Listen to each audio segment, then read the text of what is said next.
नमस्कार। सुना था झिझक कानपुर देहात की ओर से मैं कवि विद्यार्थी महाराजात।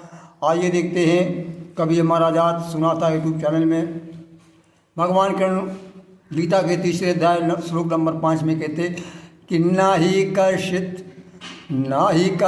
क्षणम अपि जातु तिष्ठति कर्म कृता अकार्यते अवशा कर्म शर्वा प्रकृति जय गुणा। कि मनुष्य सोते जागते हर वक्त कर्म करता रहता है, वो इस कर्मों से बच ही नहीं सकता है। बिना क्रिया कर्म के वो कर्म करता ही रहता है। कर्म तो चाहे सोए चाहे जागे, न ही निसंदेह।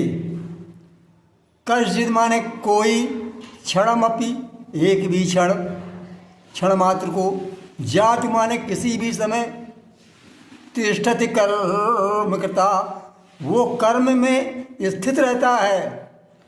कोई भी व्यक्ति एक क्षण के लिए भी किसी समय ऐसा नहीं कर्म न करता हो, सोते जागते कर्म करता ही रहता है।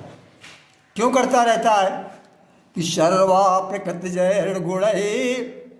सर्वा प्रकृति जय गुण, जो ये सभी प्रकृति के द्वारा उत्पन्न तीन गुण, सतो गुण और रजो गुण के द्वारा, तमो गुण के द्वारा, इनमें किसी न किसी अगर एक भी गुण मनुष्य के अंदर पर बना रहा तो वो प्रकृतिजन्य गुण आपसे करवाता रहता है। क्योंकि इसीलिए इसमें लिखा है कि अवशा माने विवश होकर कर्म कार्यते, कर्म करता है।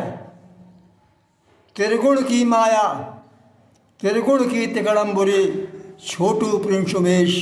तो गीता में श्री कृष्ण ने दिया यही उपदेश, भगवान कृष्ण यही उपदेश है कि त्रिगुण की जो पार हो जाए वही परमात्मा की शरण में है। और इन तीन गुणों के से बचना मुश्किल है। यही कबीर ने कहा, यही गोस्वामी जी ने कहा कि पूजे विप्र सकल गुणहीना, इन तीनों गुणों से भीन हो जाए। सत्य का जो भी गुण, यदि वैसे रजोगुण राजसी ठाट है, तमोगुण क्रोधपन है, क्रोधी है, और सतोगुण जो सत्य पर चलता है अच्छा व्यक्ति। लेकिन इस सतोगुण को भी त्यागना पड़ता। क्यों?